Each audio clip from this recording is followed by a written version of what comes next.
மக்களே, தமிழ்நாட்டுக்கும் சரி திரையுலகுக்கும் சரி இன்னைக்கு பயங்கரமான வருத்தமான செய்தி. கேப்டன் விஜயகாந்தோட மரணம் தான். அவருக்கு நம்ம பயங்கரமான ஆழ்ந்த வருத்தங்களை தெரிவித்துக் கொள்கிறோம். திரையுலகில் பயங்கரமா சாதனை பண்ணாப்புல, அரசியல நாட்டை நல்லா கொண்டு வரணுங்கிற முயற்சி பண்ணி முன்னுக்கு வந்துடலாம் அப்படின்னு நினைச்சாப்புல. கடவுள் அவரை சீக்கிரமா கூப்பிட்டாப்புல. அவரோட ஆத்மா சாந்தி அடைய நம்ம சேனல் சார்பா நம்ம ரொம்ப வருத்தப்படுகிறோம்.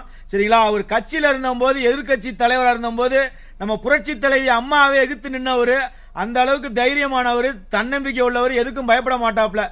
திரையுலகில் பயங்கரமா சாதனை பண்ணியிருக்காப்புல. இப்போ எல்லாருக்கும் அவருக்கு ஆழ்ந்த வருத்தங்களை தெரிவிக்கிறீங்க. சரிங்களா? இதை தப்பு சொல்லல. அவர் உயிரோட இருக்கும் போது ஒருத்தர் நம்மள அவருக்காண்டி பிரேயர் பண்ணியிருந்தோம் அப்படின்னா அந்த சிங்கம் நம்ம இழந்திருக்க மாட்டோம். தமிழ்நாட்டுக்கு இது ஒரு பெரிய இழப்பு தான். திரையுலகிற்கு பெரிய இழப்பு. இப்போ எல்லாரும் போஸ்ட் போட்டோம் அப்படின்னா சாத்தி ஆயிருமான்னு கேட்டால் கிடையாது. அவர்லாம் வந்திருந்தாரு அப்படின்னா சட்டசபையில பேசின பேச்சு தமிழ்நாட்டில் பேசணும்னு நினைச்சுக்கிட்டு இருந்தோம். ஒவ்வொரு இளைஞரோட மனசுலையும் இடம் பிடிச்சிட்டாப்புல.